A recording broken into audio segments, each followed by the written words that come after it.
Hey, everyone. Welcome to Locked On Lakers for Monday. Brian Kamenetsky and Andy Kamenetsky. Andy, over the weekend, LeBron James vowed never to miss the playoffs again. Was this a quiet trade demand? Zing! That's next on Locked On Lakers. You are Locked On Lakers, your daily Los Angeles Lakers podcast. Part of the Locked On Podcast Network, your team every day.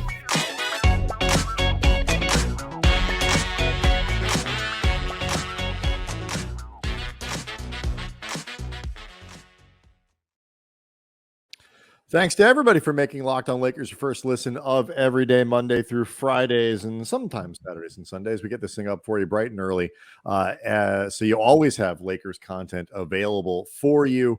Locked On Lakers on YouTube is where you go to get the show a little bit early and for all the breaking news that'll be coming out over the course of the offseason as the Lakers get coached close to hiring a head coach and all that stuff. Want to let you know as well that today's episode is brought to you by Bet Online. Bet Online has you covered this season with more props, odds, and lines than ever before. Bet Online, where the game starts. We teased Andy on Friday's show that we still have some Russell Westbrook content to cover from the comments on the Locked On Lakers YouTube page left by our friend Socrates. So we'll get to that. But let's start here, Andy. LeBron James tweeting he's watching the playoffs at home like the rest of us. I think he's actually on vacation. Well, he's not watching the playoffs from inside the playoffs. I get that, but I'm say that I know exactly where he is. That's I'm basing this off some Twitter chatter that I've seen, and at least one, I don't know if it was an Instagram video or something that LeBron had put out there that even by the standards of what you expect LeBron's house or houses to look like, and the views and the vistas and whatnot that you would expect from somebody who can afford something in that bracket, this looks even spectacular by those standards. So I do believe LeBron is actually on vacation, which, if nothing else, leads you to believe there could be wine involved. Well, although he also calls that a Wednesday. Right. Surely there is wine involved. But it does speak to like he's probably on some paradise-like location and all that. And he's still like addicted to watching all these games. He says, and he is, well known as a serial watcher of basketball. Oh yeah. Over the weekend, he tweets out at King James, I will not, all caps, miss the postseason again for my career. This bleep hurt, all caps. Okay, back to watching these games. So he's demanding to be traded, right? Because if he's never going to miss the playoffs again, he's, can't play for the Lakers anymore. I mean, he didn't say for which team. Like he did not promise that the Lakers would be back in the playoffs next year, or didn't clarify the Lakers are going to be in the playoffs next year and I'm going to be on the Lakers. Right. Like he left it. I'm just saying LeBron left I was kidding, and I'm sort of trolling a little bit, based on the season that they've had and the air of hopelessness which has been surrounding them since the end of the season. But you are correct. He did not get specific. Brian, me and the Lakers will never miss the playoffs again. Brian, what was my immediate reaction when I saw that tweet? I sent it to you and our friend Travis Rogers, and I with the text, LeBron demanding a trade confirmed. I mean, but here's the thing too, like, even if he's not demanding a trade for this season, he left open the idea of, hey, for however long I'm in the league, for whichever team I am a member of, I am never missing the playoffs again. So what he's giving himself is optionality, flexibility, and plausible deniability all in one tweet. Well, I like the scenario now, going back to this tweet, like in February of next year, the Lakers are struggling to make the play in a game, and all of a sudden, like the LeBron James trade deadline deal comes, where the Lakers sending LeBron. But it's funny. Like we actually waited to record on Sunday in the evening until after the Pelicans finished throttling the Suns, and so that series is now tied up at 2. And a fun series. It sucks that Devin Booker's absence Western is part Conference of what makes it this way. But yeah, it's fun. But the Western Conference playoffs have been just banging so far. Yep. And I'm watching this thing, and the Lakers are, injuries aside, nowhere close to the level of what these teams are doing.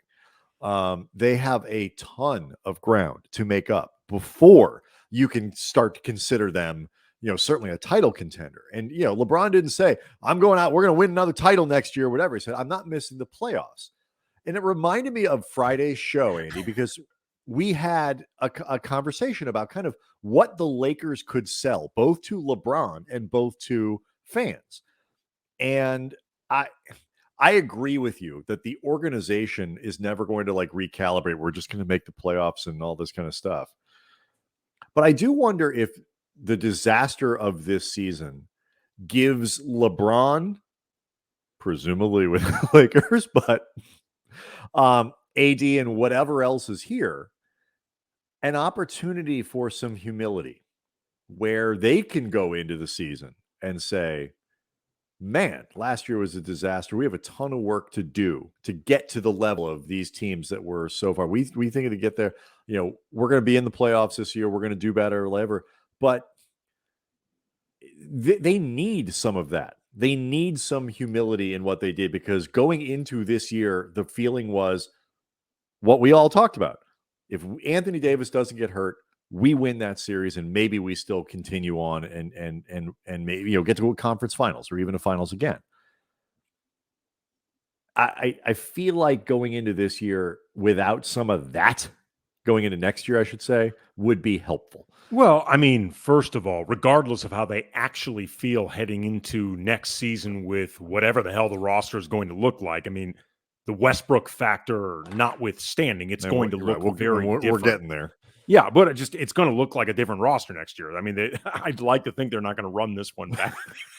They wouldn't run the title team back. They wouldn't run last year's team back, but they will run this year. Well, here's the thing. Unfinished business.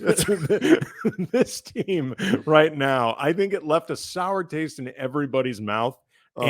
And I'm talking like you bring back DeAndre Jordan. You bring back everyone. You bring back Trevor Ariza. You see what Darren Collison is up to. You bring back everyone because they're motivated. But I mean, they're going to have some degree of humility anyway. And frankly, if whatever confidence they felt about that first round series against Phoenix had AD not gotten hurt, they should have recognized that's irrelevant because it's a totally different team anyway. Like, what that team could have done against Phoenix doesn't mean jack bleep because you had a totally different roster anyway. But at the same time, though, I mean, the humility matters in terms of the way they go about their business and how they actually focus on the season and, the attention to details and process that weren't there at all last season. But at the same time, I don't think it really matters because as long as you have LeBron and Anthony Davis on your roster and those guys are still considered good players, there's going to be an expectation of you better be a contender. Otherwise, the hell are you doing? Sure. Like what's the point of this? And I don't mean they approach this like a rebuilding franchise that finished, what was it? I know you don't. I'm just saying 500. That narrative you're putting out there, I just don't think works for this because there's just an idea of the hell are you doing if you're not really not just serious about going after a championship, but serious in your confidence that you could do it. Obviously God is in the details here. Like, you got to see what roster they put together. But let's just assume that they put something together that feels more credible than this year's version did. I think there is space for all of that to happen where they can say, we are confident that we can build into a team that can be a contender. We are confident that we have the ingredients. We are confident that this is a group that, health permitting and all that stuff. But there's not the assumption. There's not the taking it as a given. The last thing though that also was a reminder from and something that you know from LeBron's tweet. LeBron hates, and I mean hates, the idea of these playoffs going on without him. And he is going to insert himself into this conversation however he can. And again, as you said, Brian, he legit watches these games because he loves them. And LeBron is somebody who is a true student of the game in the same way Kobe was a student of the game. Like, when either one of those guys is really in the mood to talk basketball after a game or during practice or whatever, it's really cool. Awesome. Yeah. Like, we had more of those conversations with Kobe than LeBron just because of, the setup of the time we've had while we're around LeBron. Kobe longer. There was less COVID. Right. Zoom hadn't been invented. Right. There was way less COVID during the Kobe era. Both of those guys, when they are in the mood to talk about this stuff, it's high level awesome. So I'm not saying LeBron is insincere in taking in the playoffs, but I am saying he's sincere in wanting to make sure you don't forget about him. Yeah, I think they ought to be embarrassed. I mean, some of this stuff is out of their control, but not all of it. And they ought to be embarrassed. And hopefully that embarrassment gets them, like you say, to approach next season differently than they did this one. All right, let's get back to the gift that keeps on giving, Andy. The comment left on our YouTube page from our friend Socrates, because we did the entire show on Friday off of one YouTube comment. Again, that is an encouragement for all of you to leave comments and things. We will wrap you into the show, particularly as we get into the long off season.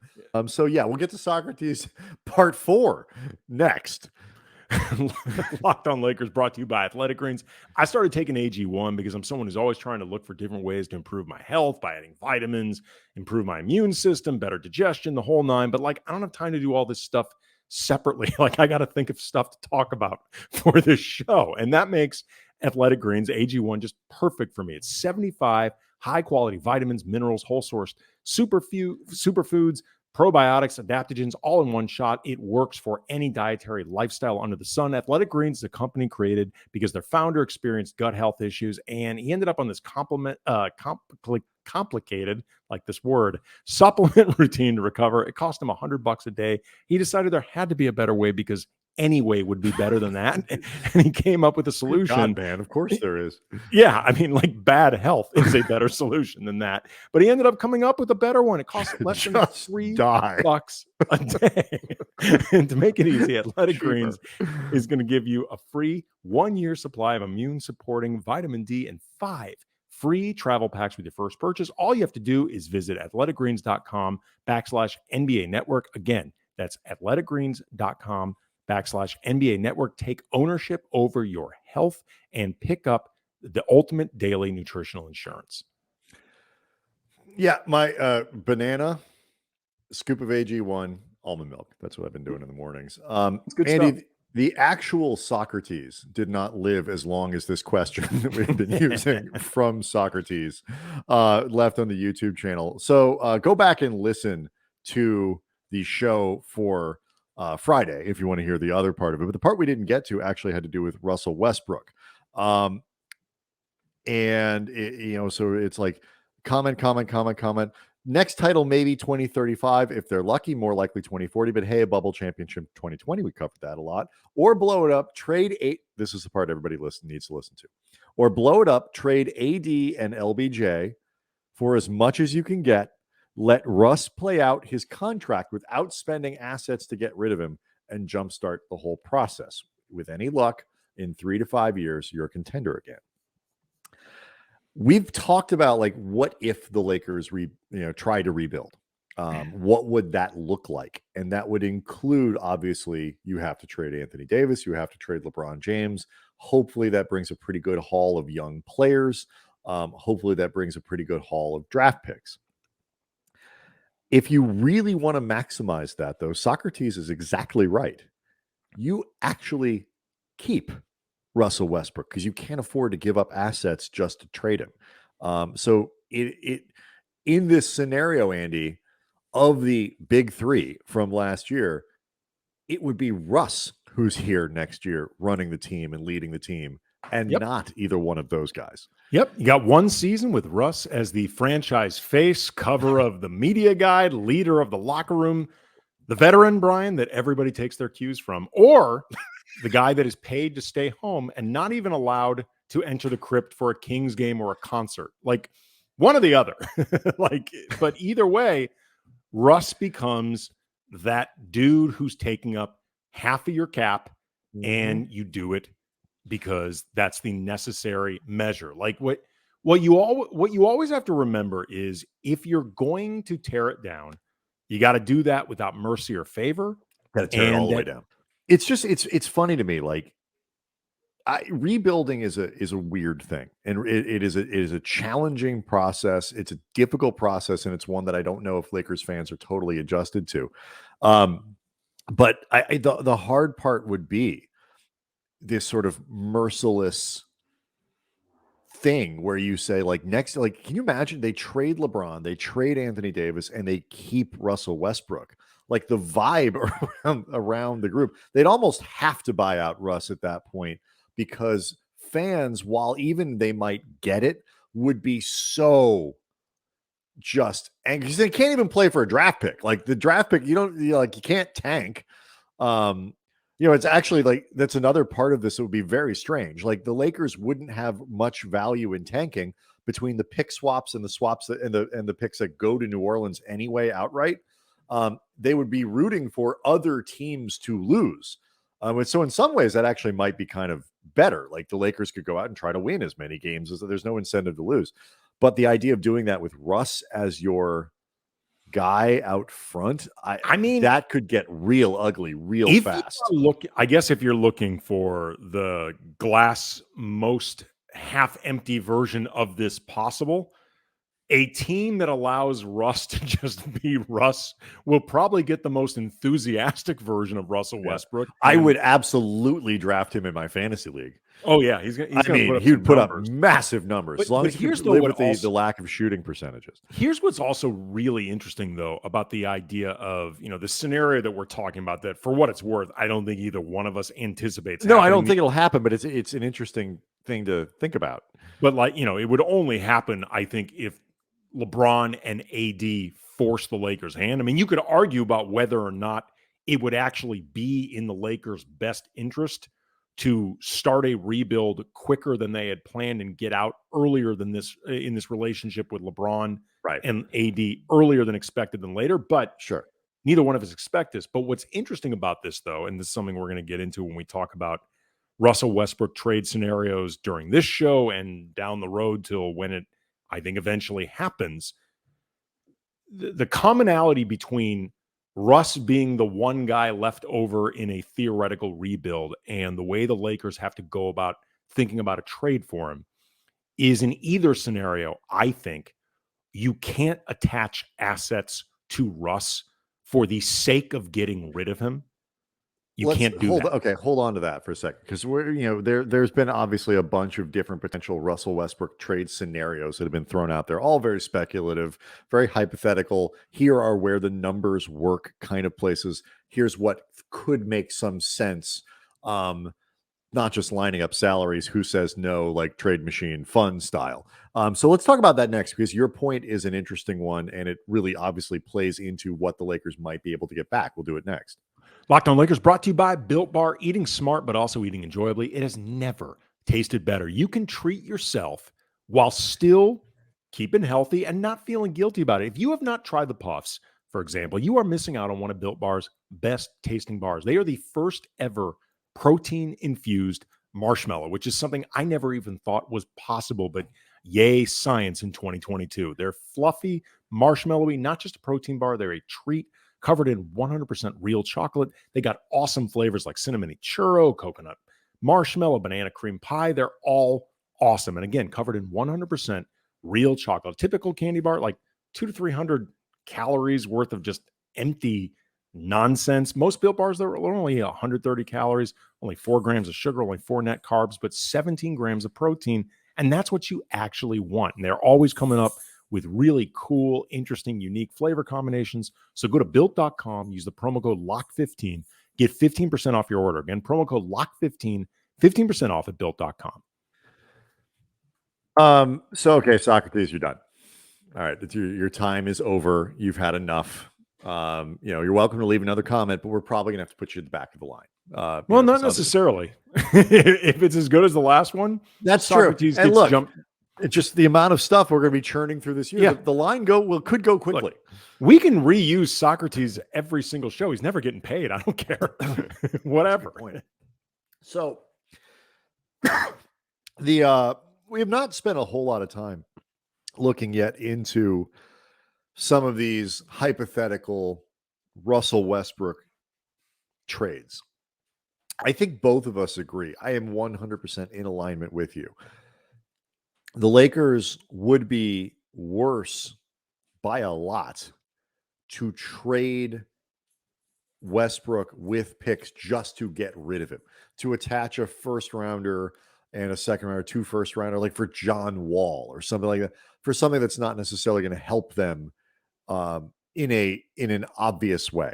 Not just because, they might have to use those picks themselves. And I've heard people say, those kids are in 8th grade right now. And that's not the point. The point is you can only trade those picks once and you have very few assets available to you. So if you use them just to get rid of something that you don't want, you're not making yourself better. Right. It would be one thing if Westbrook was under contract for another 3 years. And you're like, okay, right. this then is it would just be different. not. Then it would be right, different. This isn't tenable. He's under contract 1 more season. This is a 1-year problem max, unless you turn it into a longer problem. Right. Whether through the assets that you give up and weaken yourself in that process, or if you decided to stretch Russ and you have his dead money on your cap for a few years, then you're extending this problem. Otherwise, it is a 1-year problem. Not saying it isn't a problem. Right. It's 1 year. It's, and it's important the Lakers don't panic over this. Yes. Listen or to posture their way to, something where they make a mistake. I actually am. This is a space where I feel relatively confident that they won't do anything kind of outrageously stupid. I think they will see what the market opens up at and starts to look like. It's very similar to the coaching market. People always get fired that you didn't expect to get fired. I didn't know if James Borrego was going to get fired in Charlotte, but he did this weekend. It's kind of weird. I mean, they seem to be doing okay. I mean, I don't know what's going on over there. I believe he is the first player. I want to say he's the first coach, if not in NBA history, like in a long time, to get fired after improving his win total 2 consecutive seasons. Right. If that's not the exact thing, it's something like that. Like right. So point being, like, he was not on my radar of guys who could get fired, right. Even though they sort of slumped, they didn't put whatever. Like they're the Hornets and they're improving, and I guess they had higher expectations, but there will be a couple more coaches that are available. Quinn Snyder probably won't be, I don't think, but you never know. Strange things happen. There will be opportunities to move Westbrook that don't appear yet as obvious. That doesn't mean those will be great opportunities. That doesn't mean something's going to present itself to the Lakers that is, manna from heaven, as they as Rob would like to say. It just means that it may not just be the Charlotte scenario, which we can talk about, or the Indiana scenario, which we could talk about, or the Houston scenario, which we could talk about. There could be another team or another player or another something. So I think the Lakers can wait for the market to develop to whatever extent it is. I think they'll get a chance to see what it looks like because they don't have to rush anything.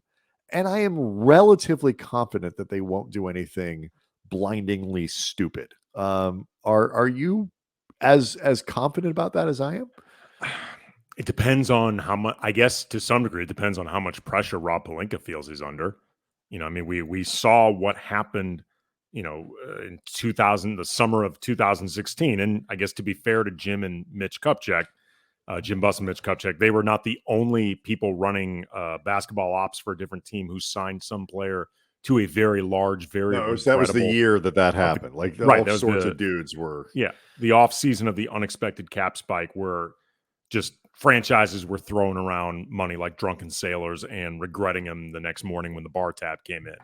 But, Jim famously put himself publicly on a clock to improve the team to a certain level, or he was going to resign. Yeah, Rob won't be doing that. Right. Rob is way too smart for that. I happen to agree that he's much too cagey, but you never know internally what type of pressure he's under, and that type of pressure can sometimes lead to rash decisions. But like, for example, Eric Pincus, our friend over at Bleacher Report, he has a recent piece up about 6 potentially realistic scenarios involving Russ. And there's one that I would touch on in particular for this theme of deals that make sense for the Lakers, or I would contend don't make sense, or would only make sense under a certain parameter.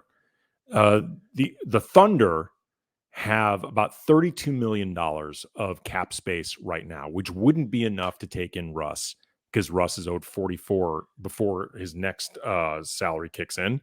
The final year of his salary is 47. But if the Lakers took on Eric throughout, Derek Favors and Mike Muscala, assuming they both have options picked up, that could turn into a workable deal. It would need to be done before July 1st, because that's when the new cap kicks in and Shai Gilgeous-Alexander's extension kicks in. But it's a math problem that can work if everybody follows along. And as Eric notes, if the Thunder ended up doing this deal with the Lakers, it would dramatically affect their finances. It would drop them under the projected luxury tax. It would open up a non-taxpayer mid-level exception and the biannual exception. It would also open up a massive trade exception. So it would give the Lakers a lot of different financial avenues, particularly if they were able to reroute either Muscala or Favors. The important thing about being able to get that is it would give them a bigger exception to try to keep Malik Monk, and then a smaller exception to go sign another player. Right. Because and then also that other exception on top of it, the trade exception, which they might be able to use for something. Right. You have a year. A little hard. It's a little harder to engineer how to use a $31 million. It is a thing that they would have. Right. Exactly. But as Eric noted, and I think he is correct, that is something that would likely cost the Lakers both of their first round picks. And to me, that scenario is only tenable if you, as a front office, and really Jeannie Buss as the person ultimately in charge of the purse, the purse strings, I should say, the money for the organization. If you're willing to spend in ways that you are not, for example, in retaining Alex Caruso, this deal only makes sense if you are willing to leverage that flexibility to the hilt of whatever is possible. Otherwise, that's a terrible trade for the Lakers, because Mike Muscala and Derek Favors and Malik Monk do not turn this team into a serious or whatever you can get for that exception, or whatever you can turn Muscala and Derek Favors into, or any of those things. They would, if you're not willing to, they would spend, have to that be is very a dumb deal. Well, sure, but the other thing, there's only so much they could spend in that scenario. And some of this stuff gets very arcane, and if they do that, they end up with I believe in this scenario, hard capped, and they'd have to stay under the tax line and all that kind of stuff. But the larger point is can you build, if you're giving away the 2 picks, can you build something out of that makes you a contender? And I would say, or legitimately better, to a place where you are at least in a discussion. Right, correct. A contender, not the number 1 contender, not a runaway favorite, a contender. Yep. And I just think a scenario, my default right now is a scenario in which you are not getting back physical human beings who can help play basketball at a higher level than the players that they had. And there are a lot of dudes who love Mike Muscala out there, analytics guys. I know Crangus McBasketball team at NBA loves him. There are a lot of people who love what he was doing with the Thunder and all that. They were not one Mike Muscala away from contention. If we don't have to get into it for today's show, but is it the Rozier Gordon Hayward scenario in Charlotte, where Charlotte wants to get off that money and they would be willing to absorb Russell Westbrook, who Michael Jordan allegedly likes, or whatever? Or is it a Malcolm Brogdon based deal, which would be very risky for the Lakers, but would bring a player who, when he plays, is pretty good? Just got to schedule it. You want to make people nervous, go into a season with Malcolm Brogdon and Anthony Davis and LeBron as your big three. All of these scenarios are going to come with risk. Gordon Hayward comes with risk. He is a much, much more ideal third wheel to go with LeBron and AD. From a basketball standpoint, that actually makes some good sense.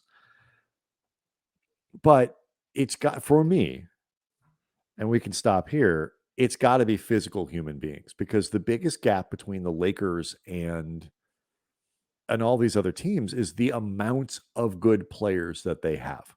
It is the number of guys that you can look at on even a team like New Orleans, which snuck in as the 8th seed in the West, or it's the difference between the Lakers this year and, to some degree, the Nets this year, who had similar issues in terms of continuity, whatever, but finished with more wins. In part because they had younger legs, better legs, and a few more good players than the Lakers did. That's the gap that they need to fill. They need to find more good players. And if they don't get physical human beings back, I don't think a Westbrook trade makes them better. Obviously, it depends on who those human beings are. But we'll see. So maybe we'll dive into a few more of these other scenarios as the week goes on. We have Jovan Buha coming up for Thursday, I believe, correct? Yep. And we're trying to connect with Kevin Arnovitz. We've got a couple other people that we're lining up. So a lot of good guests that we're trying to set up. So keep those questions coming, keep the suggestions coming, and we'll keep talking up what's going on with the Lakers and where they're going. Locked On Lakers on YouTube. We'll see everybody Tuesday.